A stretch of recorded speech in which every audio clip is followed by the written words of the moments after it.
And we should be live. Okay, perfect. Jared already said, I'm assuming he means Derek Carr, because if that's the case, yeah, that was, we'll talk about that. Don't worry. Yeah, that was a big yikes. What the actual hell was that? Like, hey, I didn't have him as high as you did. You were higher on him than I was. But like, every objective reasoning for having him high was there. He's playing a team that gives up the fucking most points to the quarterback position, 29 points per game, and he couldn't even muster a fucking point. Are you kidding me? Like, are you like Carr? Are you kidding me, Derek Carr? Big yikes! It's a fucking mess. Just out of curiosity, I'm trying to look at these. Since what's his name was fired, low key they haven't been that terrible.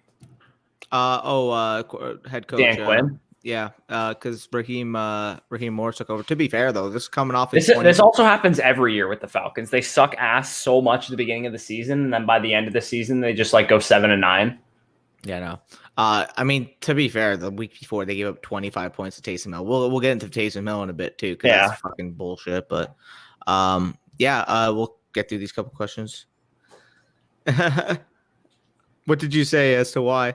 What? Because we allowed only 27 points to the Kansas City Chiefs. Yeah, for the Tyreek Hill massacre. We'll get into that. Zeros tonight. Yeah, for real. Couldn't be me. I wish. Well, I mean, we could start it off with the news pertinent to today, and that's going to be the PEDs. So, Will Fuller, if you guys haven't already heard, Will Fuller is suspended for the next 6 games. There's only 5 games left in the season, so he's going to be suspended for the first game next year as well for performance-enhancing drugs. I believe with his doctor, the medication that was prescribed to him had an illegal substance that the NFL. That's so annoying, first of all, that they're suspending him for 1 game next year. Oh, I know. Like, what was the point of that? What was the point of like just adding the next game or game next year? Like, that's just redundant to the current time. But if you guys own Will Fuller, you will be without him for the rest of your fantasy football seasons. A big blow for a guy who's been playing like a top 15 receiver this year. So it's not only a big blow to him too. I think Watson's the QB2 in fantasy right now, if I'm not mistaken. QB 3 or 4, I believe, because you got he's Kyler. That's a big blow to Deshaun Watson, who has a bad schedule too coming up.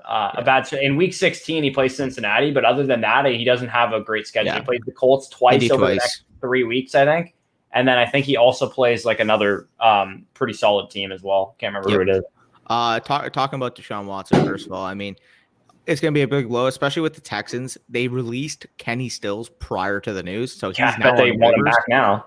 Yeah, so now the wide receiver 2 operating behind Brandon Cooks probably going to be like Kiki Kuti, and if that's the case, it's Randall Cobb. Oh, Randall Cobb too, but Randall Cobb's banged up too. I'm pretty sure. No. Yeah, well, hopefully he's back next week, but I'm pretty sure he was just dealing with what was like a toe injury or something like that. Yeah, something pretty minor, I think. Not a fun situation. But Brandon Cooks becomes, I don't know, he's a locked in top 20 guy now. That's for sure. Oh, he's already kind of borderline that. I was gonna say top 12 to 14 guy every week, man. I don't know if he's top 12. I would say he's probably in the top 18, top 15, I would say. Top 15 range. Probably, yeah.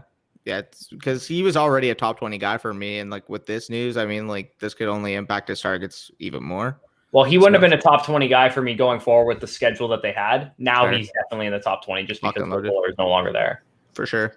Had Ekeler, that's one way to beat your opponent. Jesus. Yeah. Yeah, good looks. Max says, "Up, guys? What's up, Mac?" By the way, I hear my echo through your end. I swear to God, I'm not even like you are so quiet on my end. It's weird. I don't know. I could hear it. Okay, yeah, it's good now. But yeah, what's up, Mac? Nice seeing you back in the chat. JP says, "I got Adams, Kelsey, Younghoe Koo, I'm assuming, and Gibson carrying my fantasy team. CMC waiting on my bench." Yeah, you're in a good spot when he comes back. Obviously, you got injured the bye week this week, but aside from that, looking good. My Raiders you're telling me. Oh, man, my team put up an absolute stinker this week because of Derek Carr, Brian Hill. Like, I think my highest scoring active player on Sunday was fucking Frank Gore. Like, that's how disciplined. Like, Michael Thomas did fuck all. Alvin Kamara, like. And then, of course, my opponent had fucking Tyreek Hill, and there was a lot of stinkers. You know who was not a stinker though? Tyreek Hill, Austin Ekeler. Oh yeah, you could talk about that. Our Austin guy. Ekeler, man. Oh my God. I everything that I wanted to see out of Austin Ekeler, we saw pretty much. We saw like literal bell cow usage from him. Graham Barfield tweeted this out earlier today. He said he saw 73% snap rate, 14 carries, 16 targets, which was a 31% target share. Crazy. And he handled 4 of 6 of the red zone opportunities. Obviously, Josh Kelly vultured him on a touchdown, but he led all running backs in routes run over the entire NFL last week with 37, which is about twice as many routes as Jonnu Smith ran last week. Like I'm telling it right now. So your top 6 next year for fantasy drafts, first of all, is going to be some combination. I'm assuming it's going to be the running backs first, but it's going to be McCaffrey, it's going to be Kamara, it's going to be Henry, Cook, and then the 2 receivers being Adams and Hill. Eckler's the next guy up right there. Like Hold Eckler, on. Eckler to me is the 7. Here's the question. Minimum. Travis Etienne gets drafted by the Miami Dolphins. Travis Etienne or Austin Ekeler? Eckler. Really? Yeah, I would pick Ekeler too, but I think Etienne's going to be up there. If that were to happen, if he were to be a first round running back, I think he'd be in that top 10 range. What I've learned this year is, although we like seeing league winning type rookie running backs, if they don't have like you can't pick a league winner in the first round. Generally speaking, outside of the top 20 draft picks in the NFL draft, like just relying on these guys to be like top 5 right out of the gates, like it's just like too high for your expectations, in my opinion. Like, although I love ETN, although I love even Harris, like I'm going to be treading lightly because this rookie class really scarred me for this year, for sure. I feel like that's going to be a popular sentiment though, and that might push them down the board a bit. Yeah, at value, I absolutely love them. And for the record, the biggest advantage in fantasy, like we've seen over the last few years now, granted, this might be because of the case that we've had such talented rookie receiver classes and people like to cite random regression as a reason to push them down the board. But if Justin Jefferson is somehow available in like the 4th round next year, like I feel like people are just going to push him down to that point. And at that point, like it's a slam dunk. This guy is on pace to literally have the best rookie season since Odell Beckham Jr. And people like citing random shit like regression, like we saw with fucking AJ Brown, DK Metcalf, and Terry McLaurin last year. Now they're all Remember when AJ Brown was going to regress? What is he? I actually am curious right now. What is he averaging per reception? Because it was 20 last year, and we were like, he's not going to average that again. It's definitely super high because this guy takes slants to the house like nobody's. He reversed an onside kick. I know, that was hilarious. Oh, it also sucks too because like in the majority of leagues, it counted for the DST. It counted for me. That's in my league has return touchdowns and all that kind of stuff on for people. Blessed. So AJ Brown got credit for that for me. Yeah, that's blessed. Let's get into a few more. Oh, trade deadlines Friday. Should I go after Kamara? Ooh, interesting question here. What you just said, abso-freaking-lutely. I would trade James Robinson a heartbeat for Alvin Kamara. Yeah, it's 100%. I am okay. So let's talk about Alvin Kamara for a second, because obviously what we saw from Alvin Kamara, I want to pull up his numbers real quick. He's a flex with Taysom Hill, quarterback. Okay, so since Taysom Hill has taken over, he's been under 50% of the snaps in both games. He's 48% in both games, right? Yeah. Alvin Kamara has had 24 carries over the past 2 weeks, which that's kind of normal for Alvin Kamara in terms of his carry numbers. But obviously the bigger issue is the fact that he has 3 targets over the last 2 games. So am I concerned? Yeah, I'm a little concerned for the target share. And I am concerned especially for the red zone share because it's bad enough we had Latavius Murray take away 2 touchdowns from him last week, but Taysom Hill also took away 2 touchdowns from him. So had Breeze been the quarterback, Kamara probably would have gotten the touchdowns Taysom Hill got, and then maybe Murray still gets his or whatever. But I was going to add on this. What I'm really, really hoping is that this is a product of Kamara's foot. Yeah. And maybe like he just needed some like off time or whatever. And they were up big in this game, and they knew going into this game that this was not a real quarterback that they were playing. They were playing a quarterback from Wake Forest who never had a chance to sniff the NFL and had to switch positions. So maybe they went into this game.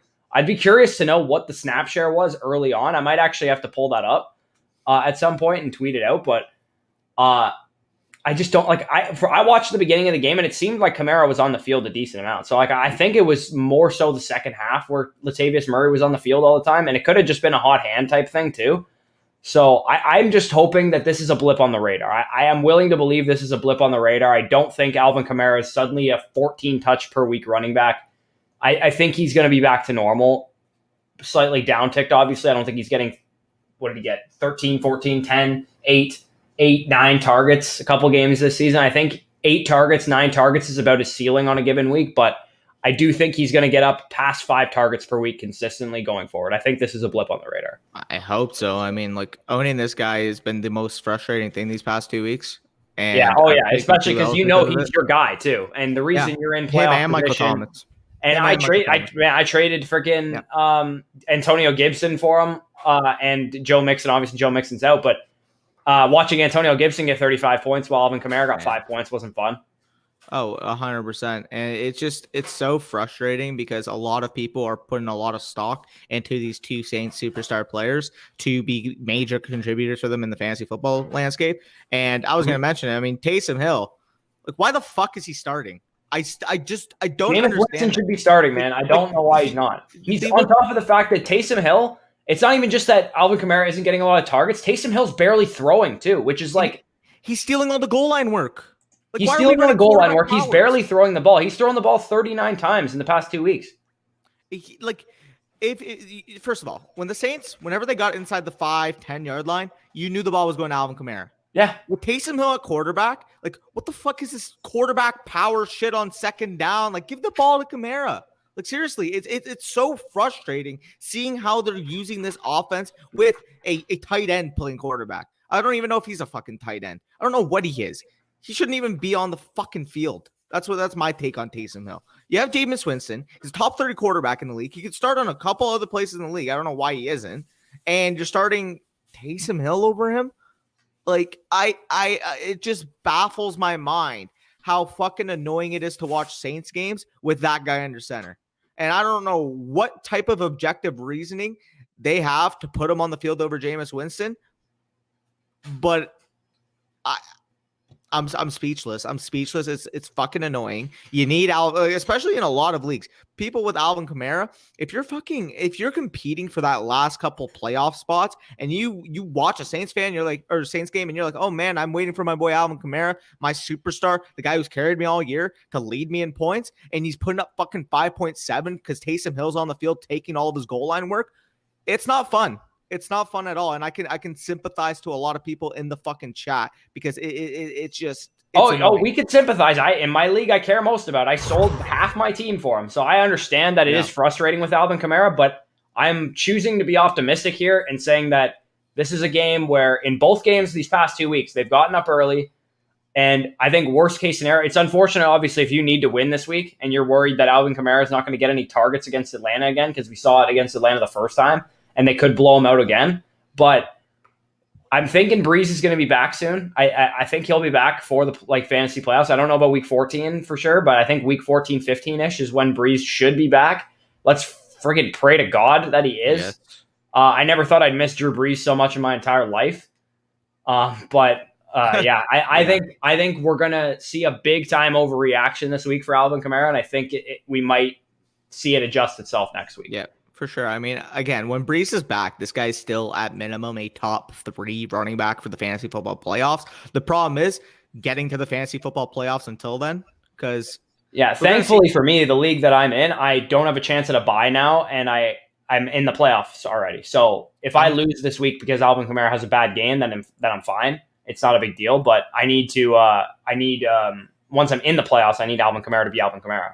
In these last recent weeks, I had acquired both Alvin Kamara and Michael Thomas in trade, and now having both of them on my team, watching this Taysom Hill fucking experiment just completely fuck everyone up in the offense, like, it's not fun. Yeah, but so let's all join hands, and we're gonna pray that Taysom Hill stinks it up in the first half of the Falcons game, and he gets benched for Jameis Winston, who's the better quarterback anyway. By far. When Brees got hurt, they put Winston in initially. I don't know why Taysom Hill started the next game. I don't know. I couldn't tell you. They justifying your decision because you paid the guy money is the dumbest thing ever. Oh, 100%. Play the better player. You want to win games? Play the better player. Let's go, Mac. Locking down that playoff spot. Facts. Let's get it. Big low congrats there to Mac in the chat. 5 and 7 must win. I have Kamara, Ekeler, Mostert, Swift, and Gallman. Ridley, Brandon Cooks, Robbie Anderson, T. Higgins. I need a quarterback to stream. Quarterbacks this week. Let me just check the slate for you real quick. I have Austin Hooper. I'm going to be getting the waiver wire show out for tomorrow, so I'll know more in depth about the quarterbacks for next week as well. Who's But let me Mitch just give you play? a preliminary. Let me just check right now. So you got Saints Falcons. Plays the Lions, so that's a good matchup. Yeah, That's, like Mitch probably gonna go Trubisky. Doesn't he own the Lions too? Yeah, he always I does. feel like he low-key owns the Lions. Vikings, Jaguars. Kirk Cousins is a really good one. I gotta check if Kirk Cousins is under 50%, but Kirk Cousins goes against the Jacksonville Jaguars. Yeah, that's a good matchup for sure. And I would have said Derek Carr against the Jets, but fuck that guy. I am not talking about him ever again. Yeah, no, I mean he's still a good start. Oh no, definitely. I'm just frustrated. Okay, so Owen goes on to say some more stuff here. And I have Austin Hooper, who I hate. What do I do for a quarterback? Which tight end do I trade for? And who should I start this week, considering the running backs? Okay, for your running backs, you have Ekeler, Kamara, Mostert, and Swift. If you can get all four of those guys in your lineup, then you get those. Gallman. Yeah, I mean, I don't think if you can get Gallman into your lineup too, I think you can do that. But I doubt you could start 5 of those running backs. Oh yeah, fair. Okay. So I'll go Ekeler and Kamara for sure, and then I'll try and get I'll probably go Swift over Mostert if I face with the choice, but I'd like to get Mostert into my lineup as well. Yeah, for sure. I mean, if it's a 2-flex league, you can easily get both of them in there. But yeah, and looking at your receivers there, I would probably go with Ridley and Cooks, or Ridley and Anderson, like any of those two. For sure. But quarterback wise, we mentioned some QBs there, and then tight end. What tight end should I trade for? You're probably gonna have to ask us more specific questions. Yep. Who to go out and buy? If you could go and get Jonnu for nothing, I would say Jonnu's a good target. The problem. Okay, so I'll go into this real quick. So the Titans proved that Thursday Night Football sucks, clearly, because the Titans thoroughly dominated the Colts in that game. Derrick Henry was absolutely unstoppable in that game. It was 10 yards every time he touched the ball, pretty much. He actually caught a couple passes, which was weird. And I mean, AJ Brown, for the love of God, let's get this guy a double-digit target game. Like, holy crap, does this guy do amazing things every time he touches the ball? Like, why does he not? If AJ Brown got the amount of targets that Michael Thomas got last year, he would have had 2,400 yards receiving. I swear to God. No, I agree. It's fun to see. So with the game on Wednesday and the Thursday week ups, we'll definitely just be streaming before the Thursday slate. Oh, you're talking about the Wednesday game this week? So on the Wednesday game, if you guys haven't seen this already, they said that J.K. Dobbins and Mark Ingram are actually eligible to play in this game now, which is friggin' wild. I didn't expect that to happen, but J.K. Dobbins. This is where you know what you got in J.K. Dobbins. I'm excited to see this because I just want to see the dude get. Last time we saw J.K. Dobbins, I'll go back and find my tweet about him, but he basically dominated the backfield in a similar manner to what DeAndre Swift did the week prior. So I want to see J.K. Dobbins go out and absolutely get all the work again. Like just go out there, get 60, 65, 70% of the snaps, get 15 to 20 touches, and look great while you're doing it because that's what you've done all season when you've been given a workload. Amen. By the way, we were talking about Taysom Hill earlier. Let's talk about another Hill. Let's talk about Tyreek Hill and his second most wide receiver fantasy points in PPR in the last 20 years. What was the most? Was it Julio? Jags receiver, Jimmy Smith. Oh, Jimmy really? Smith had 15 for 271 and 3 touchdowns. Tyreek had 13 for 269 and 3 touchdowns. So damn. Yeah, he had 200 of those yards in the first quarter. Yeah, I know he did. That's why you don't put Carlton Davis on Tyreek Hill. Like, what are you doing? Also, what I'm stuck. Why are you playing single high against the Chiefs too? I'm upset too. Like, obviously, as a Bucs fan, you're looking at it objectively from the game situation, from a fantasy and a stat perspective. Like, I get it. You got up early in the game, Chiefs, but just let the guy break the fucking record, please. Why, after he had 200 in the first quarter, just. I don't care. Throw it to him. Get him the chance. You know what else we need to talk about? What? Why do the Chiefs hate Clyde Edwards-Helaire? Like, why do they hate running the ball? Yes. You were up the whole game, and you didn't run the ball. Just chucking it. They just don't give a fuck. They don't. I'm going to look at what their pass split was last week. Oh, it's ridiculous. I know Mahomes threw, I think, 40 attempts, and they only ran the ball like 12, 14 times. Total. How many times did Mahomes run it, too? Probably half of those. Yeah. It's just, man, watching the Chiefs play is so much fun, but then you realize, like, shit, yeah, Mahomes threw the ball 49 times. Chiefs running backs ran the ball 16 times. 49-16 split there. Like, okay, so if I told you that before the game, I was like, yeah, so the Chiefs ended up throwing the ball 49 times and they only ran the ball 16 times. You probably would have thought the blowout occurred in the other direction. Yeah. And for the record, throws the ball that much when they're winning by that much? Like, I'm so confused. Out of those 49 passing attempts, guess how many went to the running back position? 0. 3 targets on 49 attempts. 3. 2 to Le'Veon Bell, 1 to Clyde Edwards-Helaire. 3 targets on 49 passing attempts. Like, well, then again, when Tyreek's getting 15 and Travis Kelce's getting his 15 and Sammy Watkins getting his 7, like, or Kelce got 8, my bad. But like, the distribution is just insane. And then Mahomes got a target too. Like, they threw the ball 50 total times, and Kelce threw it one of those times. So, yeah, they don't give a fuck. You know what's interesting? Who do you think passes the ball at the highest percentage in the NFL right now? Other than the Chiefs? No, more than the Chiefs. Like, over the whole season, not just like these past couple of weeks. Let me just look at teams, and I could probably guess. You are never going to guess this team. I might, man. I mean, it's not gonna be the Bengals, is it? No, they're high up there, but it's not. I was gonna say they had the highest pace of play for the longest time. Chargers have been running the ball recently.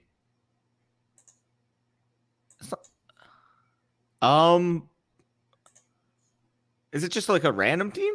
Yeah, it is. The Panthers? It's a team with a horrible passing offense. Wow.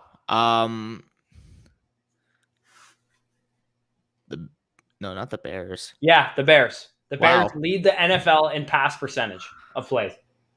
Then again, they don't run a lot of plays. Probably not, but like, why are you throwing the ball that much? I guess you can't run it. You got David Montgomery. Shout out to him, though. He had probably his career best game. Yeah, I've never seen him actually show any. Second. Yeah. And where's the Bengals on that top 5, right?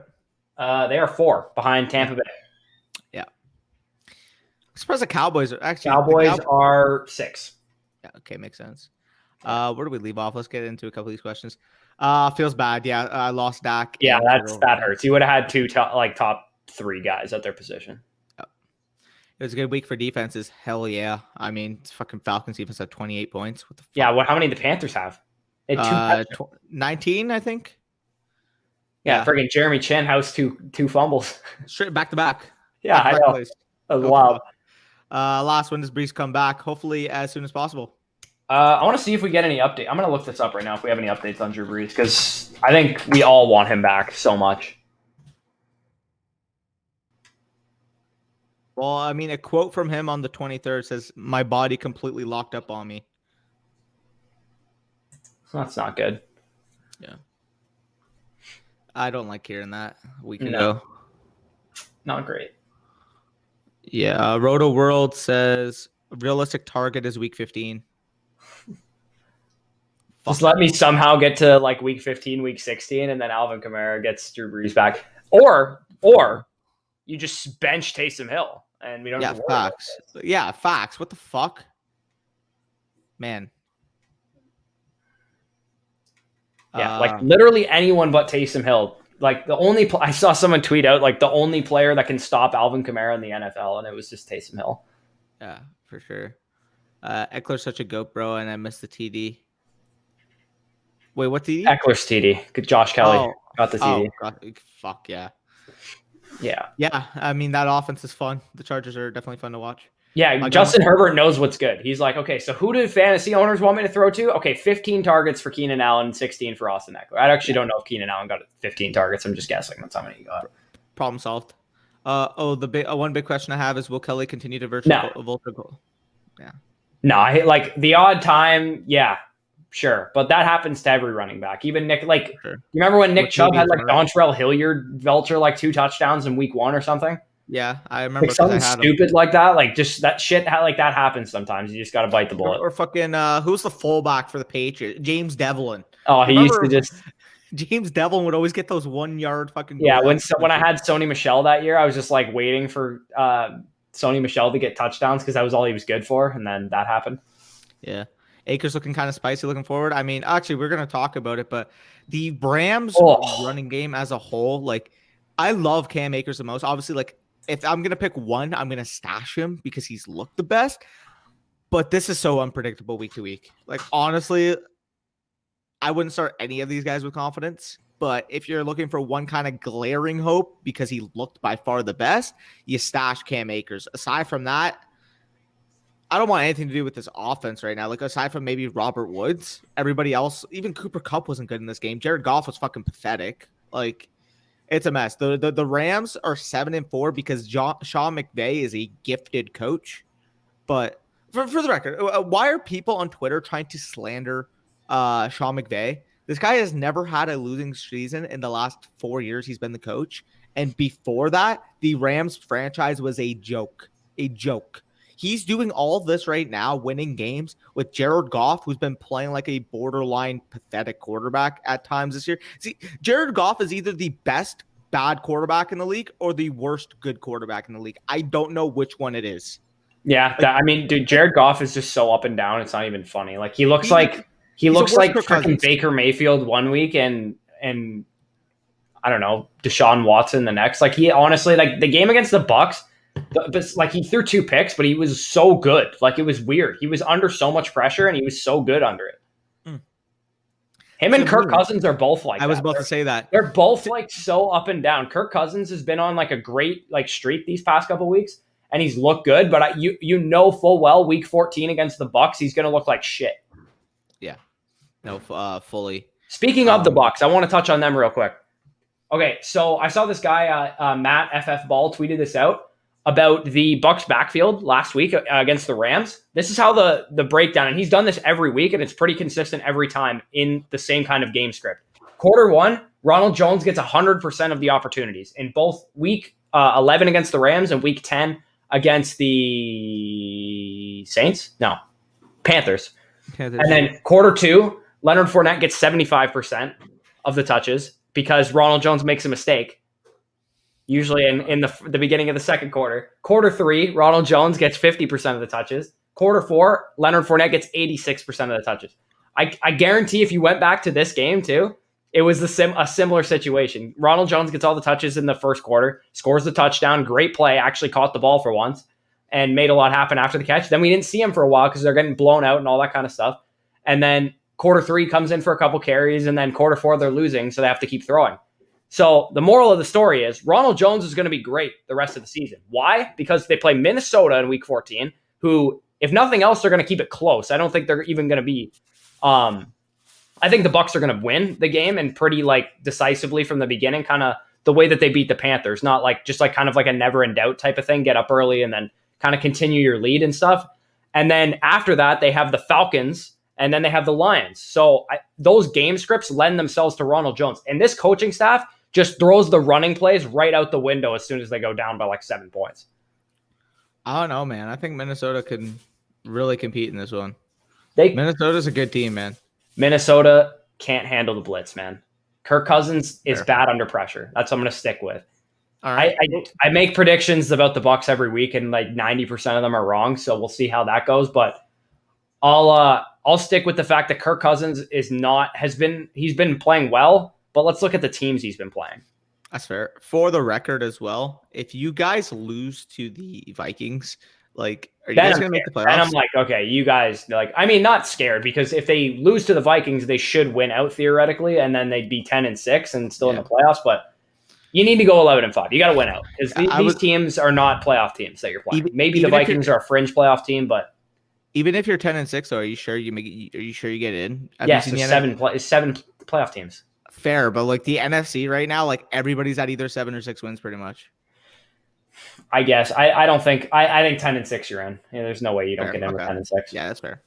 Regardless, that could mean the difference between falling from the 5 seed and playing against like I want Washington the 5 or the Giants. Exactly what I want. And not only that, but the way that the playoff kind of would shake out. I was looking at this earlier today. If Tampa gets the 5 seed and they beat the NFC East winner, and the Packers, who are the 2 seed, the Seahawks, who are the 3 seed right now, lose to either the Rams or the Cardinals or whoever ends up being the 6 and 7 seed, then the Bucs would avoid playing the Rams or the Saints avoid playing the Saints. Sorry, because I don't want to play the Saints in the playoffs. I'd like to just let them choke against someone and then they can be gone because I don't want to have to play them. For sure. Just definitely interesting watching that game. I mean, the Chiefs at one point just looked like they were going to win that game by like 40. I thought we were going to lose by 45. I don't know. Like, and to be fair, we should have lost by more. They took their foot off the gas, and Mahomes missed McCole Hardman. McCole Hardman kind of dropped it, and that was an 87-yard touchdown if he catches that. For sure. I just wish they wouldn't just leave their foot off the pedal a little bit there because it was fun to watch.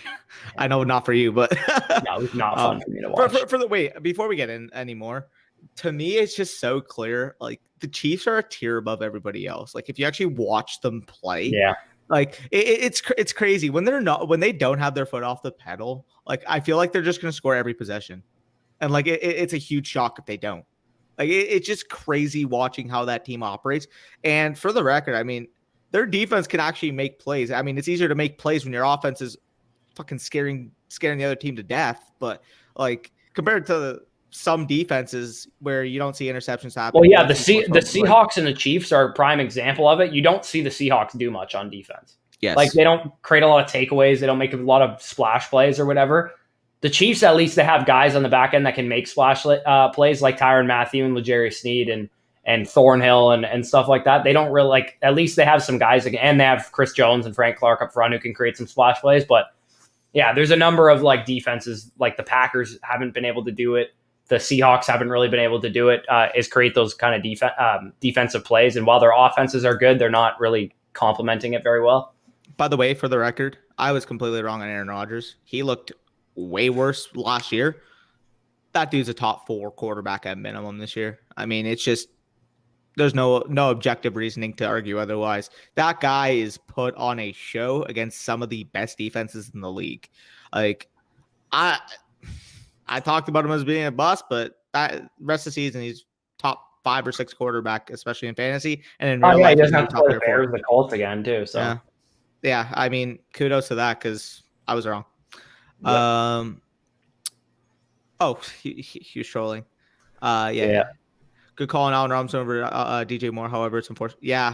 So we can talk about DJ Moore's injury real quick. So DJ Moore, basically what they said about his injury, and I'll get the exact wording here, is that he had an MRI, and initially if you guys saw the video of the injury, he jumped up and he landed weird on his leg or whatever. I thought it was his Achilles. I thought he tore his Achilles. I was dude, this non-contact injury was ruled out immediately. I'm like, this dude tore his Achilles. That's not good. That sucks. But basically what we know now are the x-rays are negative, so he didn't tear his Achilles. And it says RotoWorld's clickbait title says could return after the bye.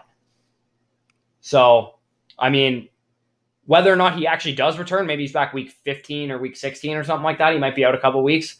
Either way, it's a win. So yeah, if you own DJ Moore and you're going into the playoffs, you might have him for the first week of the playoffs. If you don't have him, then you might have him week 15 or week 16. I think that's better news than you could ask for. Obviously, if he is out, then Robbie Anderson sees an uptick and Curtis Samuel probably becomes an every week wide receiver 3.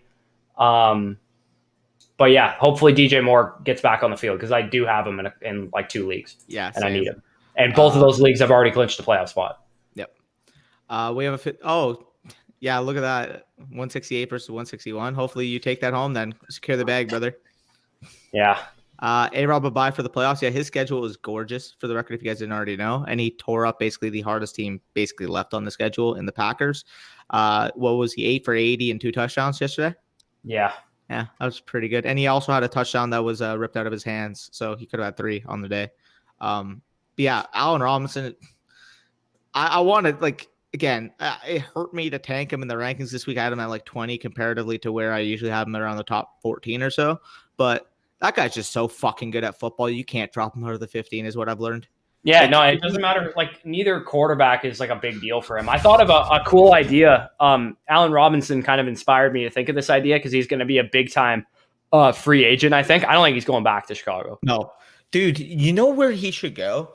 This is the idea though, where you just said you know where he should go. What I think we should do in the offseason is not play free. We could play free agency matchmaker. We could also go through every NFL team, talk about a fantasy relevant free agent that they should go sign. Maybe even a a defensive one too or whatever, we could kind of go through team by team and do a video like that. I thought that'd be a cool idea. Yeah, for sure. Let us know in the comments if you guys would be interested in that type of series. Well, we're going to kind of just go with whatever time of year it is on this channel. If you guys are new to this channel or you kind of don't know how our off-season content works, we're going to go with whatever time of year it is. If it's free agency time, we're going to talk about free agency. If it's draft time, we're going to talk about draft stuff. If it's the summer leading up to fantasy stuff, we're going to talk about fantasy. If it's in season, we're going to talk about fantasy. Like if it's playoffs, we're going to talk about like bets against the spread for the playoffs and all that kind of stuff. And obviously, as you guys have seen, we've kind of been a little stricter with the content schedule because we've been in season. But usually our off season, it's going to be more fun stuff. It's going to be more interactive stuff, hypothetical stuff that we can deal with. Right now, I mean, rankings starts. Yeah, we kind of have to get out the stuff that we need to research for our own fantasy leagues, as well as what you guys generally want to know about too. So anyway, let's rip through some questions here. Yeah, let's get it.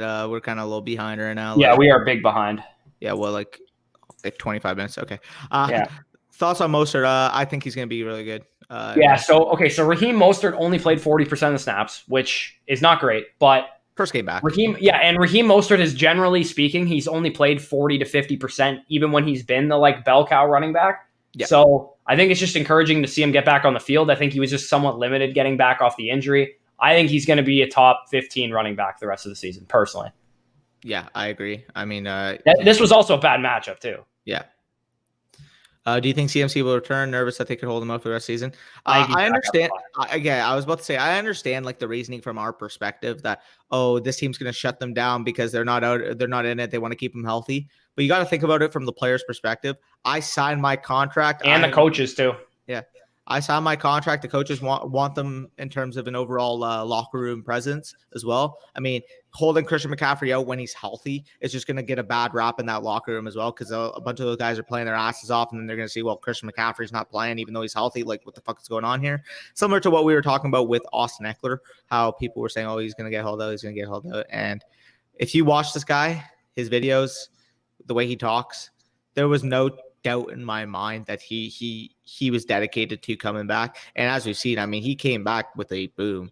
Like, I'm getting off Ekeler, but anyways, CMC is going to come back week 13. He's going to rest up. He's going to be back for week 14, hopefully in time for your guys' playoffs. Hopefully you guys have that bye week so we can kind of see how that week 14 transition could be coming back. If not, though, I still think he should be back to normal, regardless if that's 20 points, a little downtick from usual, or closer to the 25-30 range you're getting from him basically whenever he's fully healthy. Absolutely. I don't think he falls that far. I think he's a middle. What was where Kenyon Drake went this year, in my opinion? Yeah, I was gonna say middle to high second. Yeah, he might crack the back of the first. To be honest, like we should actually do this in the off season, like rapid fire results, like what we immediately after the season, being like what we kind of project to happen, and then if anything, like because I project in my head, the reason I say Antonio Gibson's going to be a back end of the first, early second round pick is because I project Zach Wilson or Justin Fields or Trey Lance as their quarterback next year. And I also project them making some other additions. Maybe they add another receiver, offensive line, whatever the case is. Their offensive like infrastructure around Antonio Gibson right now could use some work, but it's really not that terrible. Like you have a number one receiver on the outside that draws some attention. What you need is a quarterback and maybe like another piece on the offense. Another receiver would probably benefit them. And we know the Washington football team has been trying to add a receiver. They tried to sign Amari Cooper when he was a free agent. They tried to go after some other guys. They could be a suitor for a guy like Allen Robinson. Mm-hmm. I was about to say too, also, think of it like this, right? Jonathan Taylor, by draft season this year, before Marlon Mack got hurt, was working his way into the third round. Okay. If Marlon Mack had gotten hurt before the season started, I can guarantee you he would have been a second round pick. Antonio Gibson is every bit the athlete that Jonathan Taylor is, and he's proven in the NFL. And he's a better receiver. Yes, and if Jonathan Taylor was getting that type of hype last year, being unproven, like Antonio Gibson has already proven that he's going to be an RB1 to finish this year. Like it's just going to happen. He's already RB10 and half PPR. I think he's RB5 and full PPR. Like it's going to happen. And if he has that type of finish, they add a really good quarterback. Their offensive line comes back healthier. Like again, you mentioned after maybe the Aaron Jones, Nick Chubb type area, he's probably the next back right on that list. Like he's probably around the RB 8 to 10 type off the board. Like I can't wait till Aaron Jones is on a touchdown regression argument again. I know. Oh, for the record, Just kidding. He actually has been low key, not as good as he was earlier in the season for the last couple of weeks. For sure. Talking about that too. For the record, if you can get DeAndre Swift cheap, again, it's not going to be as cheap because people know DeAndre Swift is good. People know Patricia's gone, but the fact that he missed a few games and maybe he doesn't finish the season like on fire like Gibson. If you can get him, like I feel like he's just going to fall at the end of the second, early third type area, and if that's in the a case, startup. No, in the redraft. Okay. Startup. He's like arguably first round. I think he's back in the first in a startup.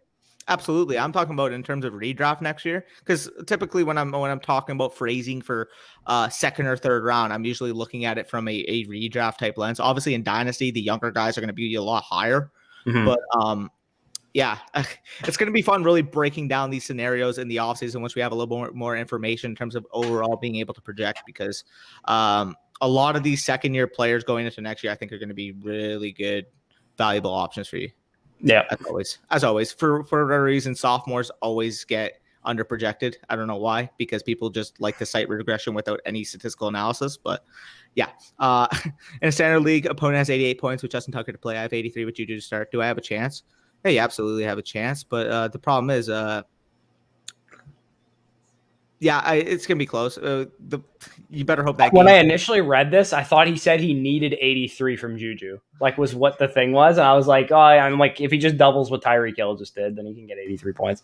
But I think you got that. To be honest, I think Juju, the way they're going to deploy their corners, if Jimmy Smith is out for this game, then Marlon Humphrey is going to shift to outside, which is only good for Juju Smith-Schuster, because if Marlon Humphrey traditionally plays nickel in a nickel look where there's three corners on the field and Jimmy Smith plays outside, but if Jimmy Smith is not there, they're going to put Marlon Humphrey outside on Deontay Johnson or Chase Claypool, and Marcus Peters obviously on the other side, and then whoever I can't even remember who the fourth corner is, but I'm sure he's a primary nickel is what his normal role is. Yeah, for sure. Let's get back up here. Let's rapid fire these. Murray shoulders both wondering, you can tell. Yeah, that's a big loss, man. Kyler Murray's clearly like I didn't watch a ton of that game, but I know from people. My one buddy is a Cardinals fan, and he told me that Kyler Murray just didn't look the same in that game. You would have expected I took the Cardinals -2.5 to win that game. I thought it was a free bet, man. I was like, holy crap, they're only favored by 2.5 over the Patriots. I'm like, they're gonna romp the crap out of them, and then the Vegas odds makers clearly knew something about Kyler Murray's shoulder that I did not. For the record, the Cardinals, that loss is huge for them in terms of the overall playoff landscape, for the record, in the NFC. Oh yeah, for sure. Like they go from arguably being a top 6 or 7 lock to they can't win their division now too. They can't. They could if the Seahawks lose out or something that. But they have 2 games against the Rams left though, so keep that in mind. Yeah, that's pretty big. But the Rams are not in the lead in the division right now. Yeah, but so if they win both those games, they split with the Seahawks as well. The Cardinals, we could look at the division record tiebreaker. Yeah, true. Yeah. Or do I drop Juju for Fulgham tonight? Need a win to have a chance at playoffs. I don't think I'd risk it. I think I'd roll with Juju. If they were more sure bets, I would say like I'd be down to do that to secure your playoff spot. But the problem is, like, again, although I like Fulgham or Reagor to one of them to emerge, we don't know which one's going to be. And Carson Wentz in general is as volatile an option as possible. So not only that, but you don't need a 40-point week. You need like 10 to 15 points, right? So Juju Smith-Schuster, generally speaking, is more gets more targets than those guys. So I'll take the targets if I just need a floor kind of thing, which is kind of what you need. So I'll roll with Juju and not worry about the other guys. For sure. Taysom was a linebacker. Yeah, facts. Taysom Hill is a bother of annoyanceness. I hate him. I hate Taysom. Taysom Hill's a Walmart clerk. That's what he is. Yeah, fuck Taysom Hill. As much as I agree with you guys. Quarterback wins is the most redundant, like, objective stat line you can argue for a quarterback being good. Like, I just don't understand. Like, Taysom Hill is being coddled right now. Deshaun Watson is 4-7. Dak Prescott had a losing record, and those are 2 of the top 5 quarterbacks in the NFL. Taysom Hill can't throw the ball 40 yards down the field. Like, I'm pretty sure me or Danny could like actually succeed in that situation when you have a defense that does like that team doesn't make any mistakes. The New Orleans Saints don't make any mistakes. That's why it's so hard to beat them for Tampa because we make mistakes. That's probably why they don't start Winston. Yeah, probably. Yeah. That honestly, I guarantee that's why.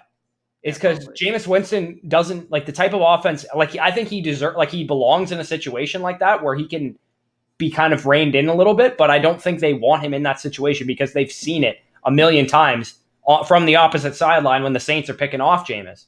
That they know he's erratic and he goes off of script too much and trusts his guys too much downfield. It's just, man, I hate that. Like in terms of quarterback wins as being a quarterback statistic, and even like tackles being a linebacker statistic, they're just two of the most redundant stats to measure greatness, in my opinion, in the NFL, and it's not really close. Like there's just so many factors that go on in a football game. For the record, the reason why I say linebacker tackles is because people like to say, "Oh, this guy leads the league in tackles, means he's a good linebacker." Like Jalen Smith, oh, he's top 5 in tackles, a good linebacker. Tackles are the Jordan Hicks led the league in tackles last year. Tackles are the product of being in the position to make them. And quite frankly, even though Jalen Smith is top 5 in tackles, let's count the opportunities he has to make tackles. He misses more tackles than anybody on the Dallas Cowboys, but because he is the linebacker, get through your front. That's what happens.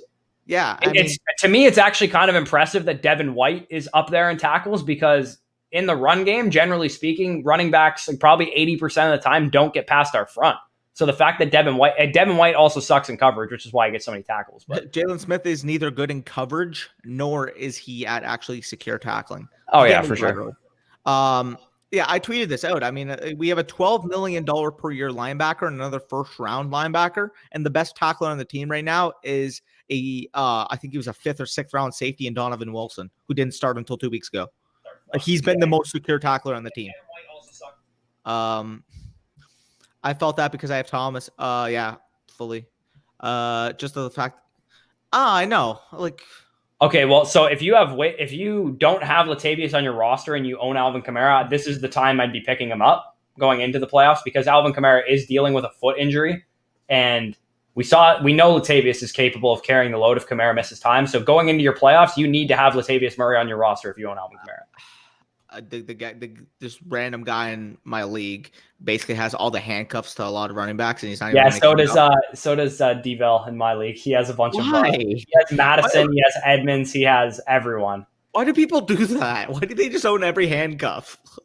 The trade deadline's gone. What's the point? A lot of the time, a lot of the guys in my league, I know one of the trends is that they own like useless players. They'll roster a guy like Antonio Brown this year who was suspended for 8 games just because they don't want to have like a really deep team where they have to make start-sit decisions. They'd rather know who their starters are than have to make a start-sit decision. I know it's weird. It's really weird.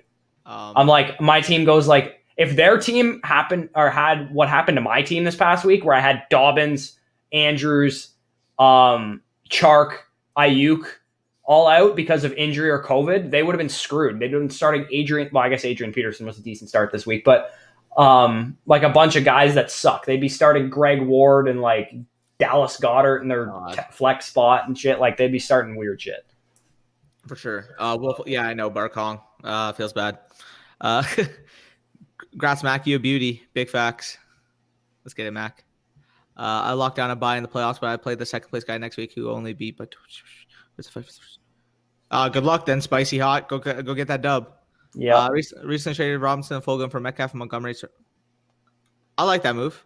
Absolutely. Yeah. Oh yeah. Absolutely. I think Fulgham is by far the worst asset in that trade, and Metcalf, I wouldn't say by far the best asset, but he is the best asset in that trade. I mean, him and Robinson, I can see being a debate simply because the difference between Fulgham and Montgomery is pretty big. Huge. Montgomery is a top 15, 16 type back this season because his schedule is ridiculously His easy. schedule is very good. Yeah. Yeah. And his floor in those games. Also, you're looking good there, Chrissy. Thoughts on Kareem Hunt rest of the season with the way Trump is running the ball? No way he's more than a low end RB. I think he's still. I don't think he's a low end RB2. I think he's still a mid tier RB2, like RB 13 to 15, 13 to 17 at the worst kind of thing. I think Kareem Hunt is going to be a guy that's not going to be 100% consistent every single week. You basically need him to be involved in the receiving game, potentially catch a receiving touchdown. We saw that at the beginning of the season. The reason he was so good and the reason him and Chubb were so good on the field together was because Kareem Hunt was catching like receiving touchdowns and stuff. So he didn't have to take away from Nick Chubb's rushing volume on the goal line. He was just getting his own type of volume. I don't know what happened to his targets though. I can't realistically make an argument with that, but I fully agree with the sentiment that he's definitely downgraded from what we thought he could have been. Yeah. When he and Chubb were both on the field at the beginning of the season, because we heard there was idiots out there, including myself, that kind of considered it, but some people were like, "Well, Kareem Hunt's better when Nick Chubb is on the field for fantasy." It's like, no, he's not. Yeah, I know. It's tough. Brandon Cooks now top 20 receiver. Top 20 locked in receiver. The difficult schedule makes him only a top 20-ish receiver. He's probably in that top 15 to 20 range, but had he had a good schedule, he'd be in my top 12. But yeah, for sure. Anyone know how serious? Oh, we're actually going to talk about it. Apparently, you got here. What's the analysis that you gathered on the Josh Jacobs? So Josh Jacobs, the initial injury, I didn't see the video. Apparently, it looked really bad. It probably got rolled up on. It looked like he broke his ankle, similar to what who was the running back that broke their ankle? I'm trying to think of it. Oh, when Saquon had a high ankle sprain last year, and when McCaffrey had his high ankle sprain this year, it looked kind of like that. We're like, oh man, high ankle sprain probably for Josh Jacobs, probably going to be out for the rest of the season, 5 to 6 week type injury or whatever. But the MRI came back negative, which means he actually has a chance to play next week. And if you know anything about Josh Jacobs, that dude is fucking tough as nails, man. He played through like a broken shoulder or like a dislocated shoulder last year, and like lost like 15 pounds before the season started and stuff. Like he's a warrior, man. Like I expect him to be out there. If he can play, he's gonna play. Yeah, that guy's tough as fucking nails. He's a definition of a Raider. I agree. Kamara still a league winner. Week 15 on. Yeah, hopefully Breeze is back. Please. Yeah. If nothing else, if I just get to the playoffs, or if I just get to like the week 15, 16 range and I don't get Kamara until then, I'm fine. Like I'm cool. Because my team is good enough in the league that I have Kamara that I can tread water until then. But I would like to have him back to normal, even with Taysom Hill as the quarterback. Just get him his usual workload and we won't have any problems. Yeah, for sure. Yeah, big facts. Herbert deserves a lot of things. Herbert deserves an offensive line as well. His offensive line hasn't been horrible. Christian Darrisaw is going to the Chargers. Book it in ink right now. Christian who? Christian Darrisaw, tackle from VTech. Oh, okay. I thought for a second you were talking about a coach. No. Christian Darrisaw or Rashawn Slater's been getting a ton of hype. Slater's getting a lot. Daniel Jeremiah actually had him as his OT1 offensive line one. Yeah, even better. I think interesting. Yeah, I think offensive line has to be the priority for them. You got to get the coaching staff right first. You can't do anything until you get like your coaching staff. I'm not one to like disrupt the guy's rhythm and stuff because he clearly is doing well in that coaching staff or with that scheme and all that kind of stuff. But man, Anthony Lynn's game management's been an issue for years now. 100%. Their special team's been the worst in the NFL for years now. Like it's making the Tampa Bay Bucs special teams look good. At least we have a kicker now. Oh, it's making the Dallas Cowboys special teams look good. And they're not good. No, you're just, dude, you guys just did the fucking dumbest thing I've ever seen anyone do. You guys don't have good special teams at all. But yeah, the Chargers, there was like 7 to 8 blunders on that final drive. They could have won that game. Honest to God, they could have won that game. Or at least had a chance for an onside kick at the worst. For sure. Talking about the Chargers real quick. Anthony Lynn is like the classic, like in terms of a locker room leader, like he's a guy that guys want to play for, but simply from an X's and O objective offense, defense, game plan perspective, he's just not an NFL head coach. Like it sucks because you want to see those motivators really captivate a locker room, which Anthony Lynn is fully able to do so. Like if you've seen this guy, like he's related to by a lot of the players. The problem is you got to have the fundamentals from an X's and O perspective to be able. And if you're not going to have that, you need to delegate it. 100%. Like get a guy who his only job is to challenge plays. Because I know Bruce Arians has a guy that his only job is to challenge plays. Yeah. Like when he reviews the replay and whatever in live time, and he's like, "Hey, Bruce, throw it." Yeah, for sure. Greg says I started. Feels bad. Okay. Still chance of winning. Okay, good luck with you then, Greg. That Raider attack really underperformed. I have Carr and Ryan. Started Ryan last week. Yeah, that's a mess. Great. Tough. Yeah, everybody's running with the Ryan and Carr stacks, eh? Yeah. I traded Tyreek for Keenan and JT 3 weeks ago. You know what? Like, I would probably rather have Tyreek, but like, I don't think I would. I think Keenan Allen is in the neighborhood of Tyreek Hill. I know it sucks that you didn't get a 50-point week out of him, but yeah, I mean, Keenan Allen has been just as good as Tyreek, if not better, all season up until this week. Yeah, I think that's a fair deal overall. Like, if you have the RB depth, I don't mind making that move for Tyreek. But at the same time, if you need depth, you can downgrade Tyreek a little bit to Keenan and still get JT out of it. I think that's a fair deal all around. So I wouldn't really facepalm at it. Although not having Tyreek this week probably severely prohibited your chances of winning, because having him basically would have locked a win. I'm actually curious to hear if anybody had Tyreek or Derrick Henry or someone like that this week and actually lost. I played against Derrick Henry and I won.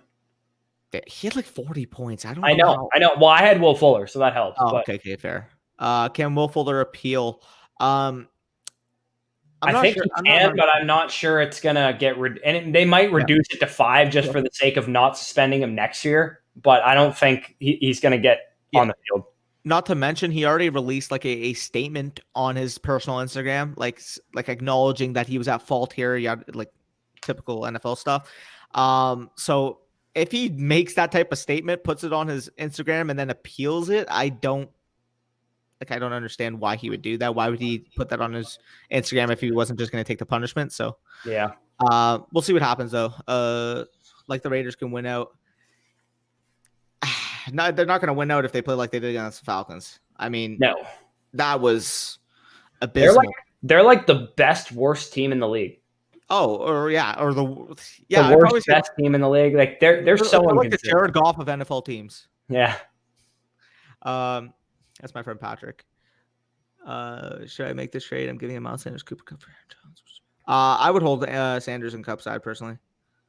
Yeah, I would as well. I'm not like super. I honestly don't see too much of a difference between Miles Sanders and Aaron Jones right now with the way Aaron Jones, like, we haven't seen Aaron Jones be Aaron Jones in a while.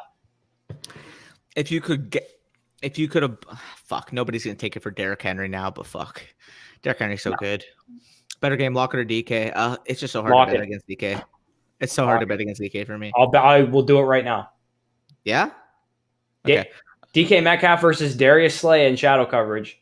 That's fine. Again, I know DK is going to destroy him, but give me the chance that they just don't throw to him as much as they normally would. I learned my lesson. I don't care about who's guarding DK. I don't care about it either, but I think Russell Wilson cares. So he might throw, like when we saw him against Patrick Peterson, Tre'Davious White, he looked Lockett's way more. So I'll take Lockett to at least have more targets than DK in this game. I mean, Stephon Gilmore couldn't hold a candle. Let's put it down though. For the record, Peterson locked him down. For the record, Carson needs, I think, what did Mike Davis get in half PPR? 9 something, something like that. I actually have a prop bet on Chris Carson this week. Yeah, because I was gonna bet on the Seahawks -6.5, and I was like, I don't know if I like this line.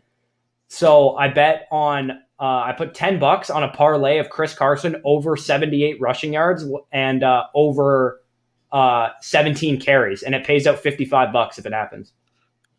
Damn. So if he goes like 18 for like 110 or something like that, I'll make some nice change. Our bets right now, who scored more between Cousins and Bridge versus Daniel Jones and Baker? Because Daniel Jones left the game early, so that's not ideal. Cousins had like 27 points.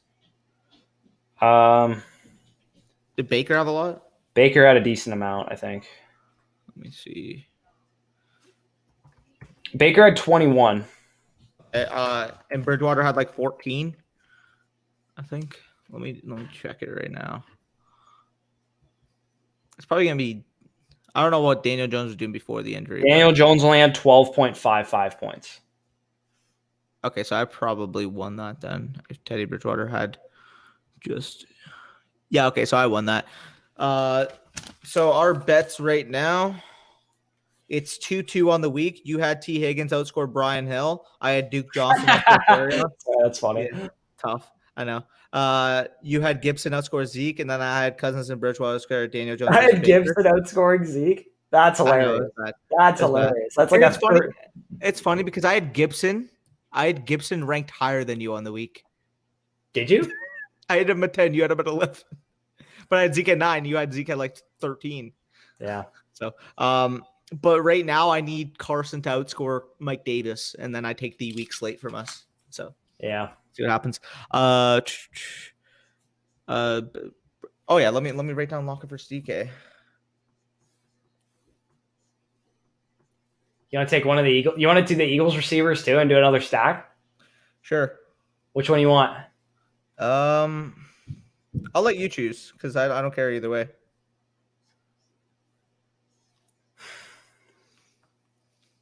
One sec. I just want to check something. Okay, Glizzy in the chat. We don't spam over here, so you can get put on timeout and rethink life. I will take Jalen Reagor. Okay.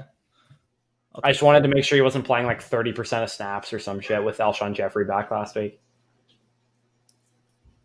Yeah, I got you. So you're gonna take Jeffrey then? I took Fulgham. I know. No. I played Alshon Jeffrey in a tournament lineup though. I had to spend down somewhere, and I was like, you know what? Screw it. I'll play Alshon Jeffrey. Oh, okay. I need the Steelers game. LOL. I stuck with them and then the lineup. Yeah, good luck. Hopefully you can get that. Chiefs fans hoping we don't get the post. I think the Chiefs don't care who they play in the postseason because the Chiefs are the Chiefs. Who do you think gives the Chiefs the biggest problems? To me, I think it's the Steelers. One, because they're a good team as well, and they're the more complete team of any other team in the AFC, but I think their front gives the Chiefs problems. I'm not sure if this sounds fucked up or not, but I just don't think anybody really gives the Chiefs a problem this year. Like, you think that this whole season's a formality and they just stroll right into the Super Bowl again? I think like basically it's like the Lakers in the NBA right now. If I'm going to take one team versus the field, I would take KC versus the field, and then I would also take the Lakers versus the field. So, like that's how much I think KC's just a leg up on everybody right now. It's fucked. I'm not denying that they're the best team in the league. I think they're easily the best team in the league right now. Yeah. It's crazy. Sorry, Steelers fans, you're not the best team in the league. Yeah, you're 10-0, but you also play the NFC East, so yeah, and you also have like the 20th ranked passing offense. Yeah. There's a 0%. Yeah, I agreed. Raiders should get Allen Holmes. Yeah, if you guys can snag Allen Holmes, that's a good fit. I like that. Yeah, 100%. That would be fun. PPR, I'm down 11.4. Do I wait for Juju on Wednesday to pick up? At that point, I'm just sticking with Juju. I don't think either Greg Ward or David Moore even. Maybe David Moore in a PPR has 11.4 ceiling, but like I think that's a ceiling. No, I'd rather Juju at that point. Juju. There's no point. If you could tell me like you could pick up a Reagor and put him in, I'd probably do that. But we already answered that we wouldn't do that earlier. At least I said that, especially in a PPR, man. I think 11.4 is a nice floor for Juju Smith-Schuster. Yeah, you're right. If I needed a ceiling game, I would pick up Reagor and play him over Juju. Again, I'm just trying to brainstorm what was going on because in reality here, like I don't think I'd prefer even anybody in this game outside of the must-owns over Juju. And the only must-owns I receive are the two on the Seahawks end. Yeah. I don't know. Someone loved the Nevada. Yeah, there you go. Try to make this trade and give me milestones. Oh, we already answered that, Aiden. Keep your side. Do a redraft show. Yeah, we'll definitely do that little redraft mock for you guys for 2021. Way too early. Those are fun to do. If you love football, yes, sir. And if you love football and you're watching the stream, make sure you go like it up. It helps that YouTube algorithm. I'm gonna say this every single time because I know you guys enjoy me saying that. Lost Fuller, only wide receiver I have are Kupp, Godwin, and Higgins. Need someone now for next week. Any suggestions?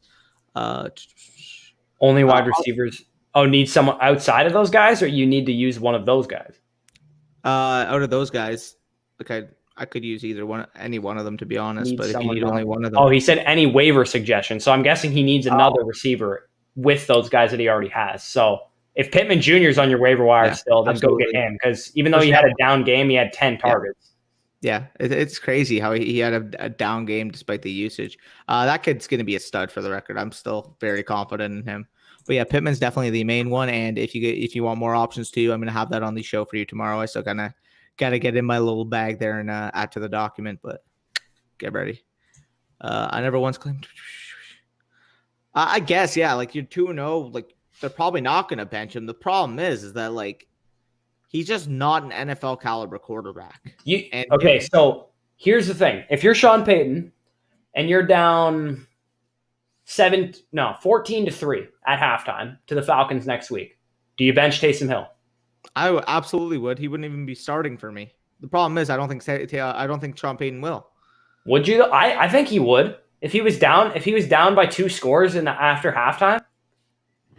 Objectively, yeah, but he hasn't been thinking objectively to begin with. If Taysom, to be fair, yeah, he probably I think Taysom Hill caught Sean Payton cheating on his wife or something, and he's just got this blackmail thing against him because there's no objective reason why you would be playing, or at least even before Taysom Hill is the starting quarterback, you just played him way too much. Yeah, 100%. I agree. Which handcuff would you pick up for Henry, Foreman, or McNichols? I don't think there is one. Yeah, I mean, probably Foreman out of those two, but I don't think there is one. Yeah, I think we use the handcuff term too lightly in the fantasy industry. There's really only 5, 6, maybe 7 handcuffs truly around the NFL, and maximum. All of them will be owned at this point in the season. And for the record, a lot of them, we've seen when the starter's out, they have not looked the same as they've done in a limited role, a la Alexander Madison. Yeah, and we consider Alexander Madison to be the best handcuff in fantasy. And he outside of Kareem Hunt. Even Kareem Hunt wasn't elite when Nick Chubb was out. For sure. So I have Lamar, and since I have Chubb, should I trade for Herbert? It depends. What would be the deal? I'd be intrigued by that. If you could, I would not give up any of those running backs plus Lamar for Justin Herbert. I'd give up Connor and Lamar. Pretty easy. You give up Connor and Lamar for Justin Herbert? Absolutely. Connor's on the COVID list. We don't know how long he's going to be out for. Lamar has COVID. Both of them do. Yeah. I guess, that's kind of definitely give both of them up for Herbert. Especially, too, Herbert's got a really good playoff schedule. So, yeah. Goddard or Ebron? Give me Goddard. Especially because all the fucking shit that's going on with the Steelers game, I'm just gonna take the safe option and Goddard. Yeah, I'll take Goddard for sure. I have Henry, Chubb, Carson, AJ Brown, and Patty LOL. So he dummy dropped. Wait, dummy dropped Chubb in week 6. Oh man. Oh my god. And AJ Brown I traded for. Yeah, your team is absolutely set there, Jorge. The whole DK.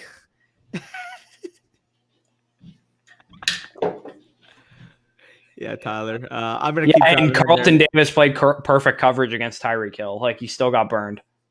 Yeah, and I play perfect coverage too. No, but high key, the back shoulder fade that Tyreek Hill caught, you can't play it any better than that. It's just a very good quarterback and a very good and receiver. He was late turning his head around on the one play too. So I mean, yeah. Also, as much fantasy implication, can we talk about how cool it is that Chin had 2 touchdowns and 8? Yeah, for sure. Goddard or Ebron, LO, my opponent is beating me by 1 point. I also have DK, but he has Claypool left to play. 77-78. Yeah, I'd go Goddard. Yeah, I gave you 2 options because if I say right away that I'm going to take the Lakers versus the field and you're willing to do the 2 options, why would I give you the field if you would be willing to do the 2 options? True. Smart gambling there. You still got to pick your 2 options though, but I'm pretty sure you're going to end up with the Raptors and so on. Go Canada. Yeah. Derek Henry is going to have something to say about the Chiefs rolling into the suit. Hopefully, I don't want the Chiefs winning back to back, and hopefully King Henry can get a ring. But that'd just be fun because that guy's so incredibly fun to watch play. My concern is it could, but at this point they already moved it to Wednesday. I think they're pretty dead set on playing it from a money perspective. Pretty much, yeah. Yeah. Should I trade? I don't mind that at all. Receiver upgrade there. If you have the RB depth to be able to do it, I would absolutely. Diggs is as safe as it can get at the receiver position. I agree, but I need to know the depth situation. If Gurley I would need to know the rest of your team because if you're 3-4 deep at running back, if you have Josh Jacobs and Nick Chubb and Miles Sanders and J.K. Dobbins, and then you have Todd Gurley, then I could part with Todd. To be honest, Todd Gurley is the one that's giving me pause in this one because he's a running back. Yeah, that's fair. That's the only reason why is because he's running back. Godwin rest of season ranking, he's probably around 15 to 20 type area. Yeah, 15 to 20 type range, I would say. Yeah.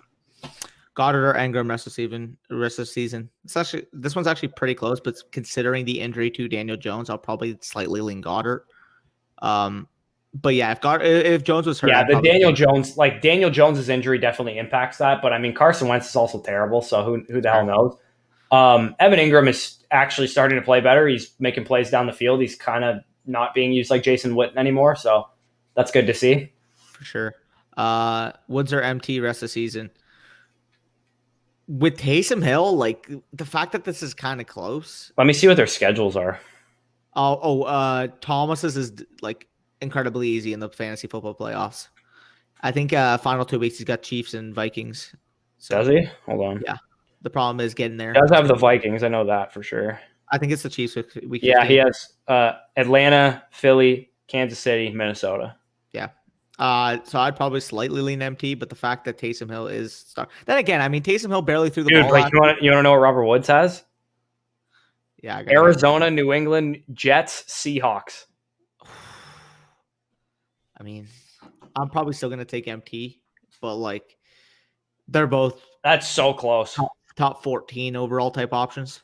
Yeah, I would say so. If Breeze were to come back week 14, I would 100% take Michael Thomas. Absolutely. So. Yeah, absolutely. Or if Winston starts playing games. Yeah, I hope so, Tyler, for the record. But we've even seen like Thomas has been getting the target share. The problem is that Taysom Hill just doesn't throw the ball. Yeah, so when he does throw the ball, the it's like offense is hampered by like you. If Drew Brees is the quarterback, you can expect them to throw between 250, 300 yards total, kind of usually on a decent game. And then like sometimes you get the higher end of that. Sometimes he'll have like a 180-yard passing day, the odd one of those. If Jameis Winston is the quarterback, you can probably lock him in for 300 yards passing every single week. If Taysom Hill's the quarterback, your upper end of the situation's like 200 yards. And you got to hope for some big-ass plays for that to happen too. For sure. The guy has some good receivers. Let me check. Okay, go for it. Should I be worried about Aaron Jones? I wouldn't be worried, but I'd probably temper expectations to more so the middle to end RB1 area rather than the early he was at the beginning of the season. Yeah. Like he's no longer in like the Henry, Cook type range. He's more so in like just past the Nick Chubb, kind of in the Antonio Gibson. He's like the Miles Sanders, Antonio Gibson, Josh Jacobs maybe range. I would still take him over Josh Jacobs, but yeah. I think I would too, but he's probably around that area. Is Mixon coming back this year? I think if he was going to come back, he would have already come back. I don't know. What he's one that I have no idea, to be honest. I honestly don't know. He's on IR for 3 weeks. So he got put on IR, was it 2 weeks ago? Yeah. So he'll be eligible to come back after week 13. They could probably activate him for week 14. So in theory, I would say yes, but I don't want to count on that totally. So hopefully you have Gio Bernard if you are the Joe Mixon owner. Yeah, for sure. He has Evans, Woods. Yeah, out of those options, what were you saying? Add a receiver to it. Where was the trade for Spicy Hot? Oh, he was trying to get Herbert. Oh, okay. So he says, so I have Lamar, and since I have Chubb, Ekeler, Connor, JT, JK, should I trade for Herbert? Honestly, okay, so I would try and do, if you can do Lamar and Connor or Lamar and JT for Herbert, and like maybe he'll throw in T. Higgins. I don't know. Like it's not, I think I would just stand pat, to be honest, with where you're at. Lamar Jackson's schedule is really good. Like he should have some better games coming up. Hopefully he's not on the COVID list next week. Like hopefully he's past that by now, or by the next game that they have, because he won't be playing Wednesday, and then their next game is not till next Tuesday. So he should be back by then. For sure. Kittle might be coming back if the Niners keep winning. What is my own record? Are they 6-7? They're 5-6. Wait, 5-6. I guess I keep thinking in terms of the Bucs record, because they haven't had a bye week yet. I keep thinking everyone's played the same amount of games as them. Bucs are what, 7-5? They're 7-5. Yeah. Okay. Yeah. They're 5-6. So potentially, if they won out, like they could make the playoffs. But yeah, I think if they're in the hunt by the time it's like week 15, 16 type area, hypothetically Kittle can come back. But I mean, from a smart investment standpoint, he is by far the heartbeat of your offense. There's no use on rushing him. If they're a 7-7 team, though, when he's about to come back, they'll probably bring him back. Yeah, for sure. I mean, 9-7 can get you the 7th seed easily. Yeah, it's possible. Especially if maybe you win not your division, because you might have, if you win against the fourth best team in your division. But it's crazy from a coaching standpoint how they're still in the run. Like Kyle Shanahan. Is that the best coach division in the NFL? Easily. Gotta be, right? Yeah, I mean, you got McVay, you got Shanahan. Kingsbury is actually showing himself to be a Carroll. solid coach. And Carroll, like, yeah, I mean, yeah. Yeah. Also, probably the best, probably not the best quarterback position division because I thought of the first two and then forgot about the rest. But yeah, anyways, Saints are 2-0 with Hill. They'd be out.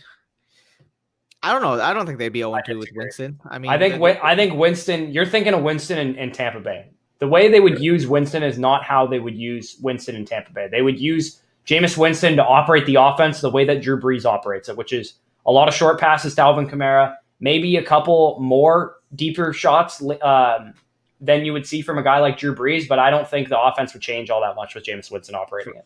I agree. And plus, too, the last two matchups they've had has been against the Falcons. Yeah, and if Taysom Hill can beat the last two options, like you're telling me they'd be 0-2 against the Wake Forest quarterback who's playing receiver with Jameis Winston's quarterback, I disagree. For sure. They could have put Latavius Murray at quarterback last week and beaten that team. For sure. And it doesn't matter what I let slip, Tyler. When you agreed to take the two teams already, it doesn't matter what I say afterwards because you still agreed to the two. So, yeah. Why would I take the field, though? There's one last takeaway that I want to get to before we get out of here is I have to flex the fact that I called Jarvis and Baker. I have to flex that. Okay, flex that. And then we could also flex the fact that Wayne Gallman is a workhorse and that Justin Jefferson is. Yeah, man. Wayne Gallman. Holy shit. If Daniel Jones didn't get injured, would Wayne Gallman be a top 15 running back rest of the season? Probably. And honestly, Daniel Jones, we got some news about his injury as well we can talk about. His hamstring injury is not that bad from what they're making it sound to be. And he's also a quarterback, too. So he's not a running back or a wide receiver where you need to be. He's a running quarterback, though. He is a running quarterback, which it does affect him. Maybe he doesn't run as much. But I think it's if you're a running back with the same exact hamstring injury, you're going to be out longer than Daniel Jones, even though he's a running quarterback. Just common sense would dictate that you can just adjust your games, your play style if you want to be out there and just don't run as much if you need to. But I think he'll probably be back this season. I don't think Daniel Jones is out the rest of the year. I agree. And then Isaiah says picked up a Cooper and he worked out. Yeah, you absolutely keep Cooper. Why would you drop him? Murray? If that's Amari Cooper, I don't know what he was doing on your waiver wire. Maybe this is like an 8-team league or something like that. But yeah, Amari Cooper should definitely be owned by you if he absolutely if he did well last week. That's big facts, Tyler. Rahit says I have. What do you know? The Eagles went 3-0 on their first possession. Yeah, you're looking good.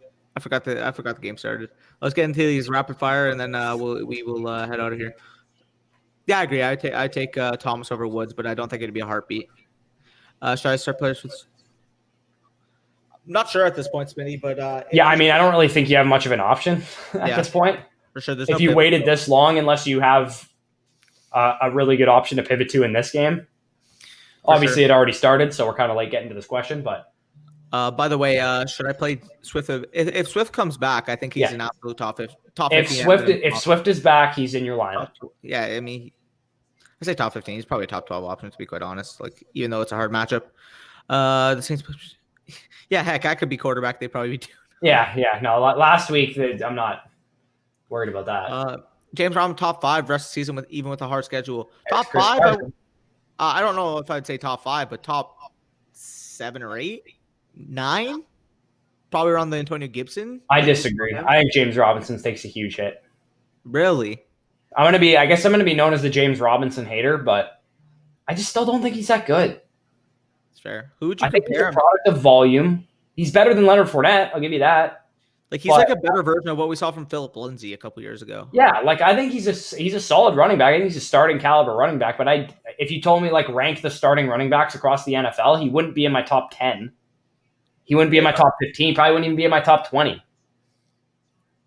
So yeah, I'll take the fact that he's going to see a downgrade with the hard schedule and the fact that he doesn't have they're rotating random quarterbacks every single week too. That's fair. Ridley or Diggs rest of the season. I need to know that you're scoring. Is it this week or rest of the season? I'm assuming it's rest of the season. I'll leave that in the comments. If that's rest of the season, I would absolutely need to know your scoring format. Like 100%. If it's full PPR, I'm taking Diggs. If it's half PPR, I'm probably taking Ridley. Like that's how close it is in terms of fine lines. True. Spicy House says that makes sense. I just want to ask before this. For sure. Yeah. Good luck. Good luck there, Spicy.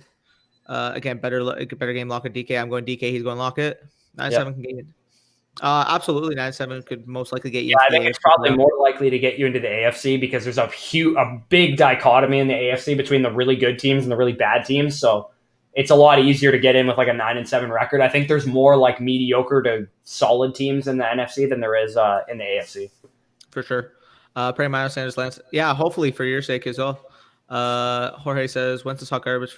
Yeah, big facts. Get Hurts in there. I've Gibson. Gurley and Godwin. Okay, regarding the trade for he wanted to trade Godwin and Gurley for Diggs in this trade. Okay, I would hold then because Gurley's relied upon as your RB3 there. If you don't have any other RBs. I don't know. He has Gibson, Mostert.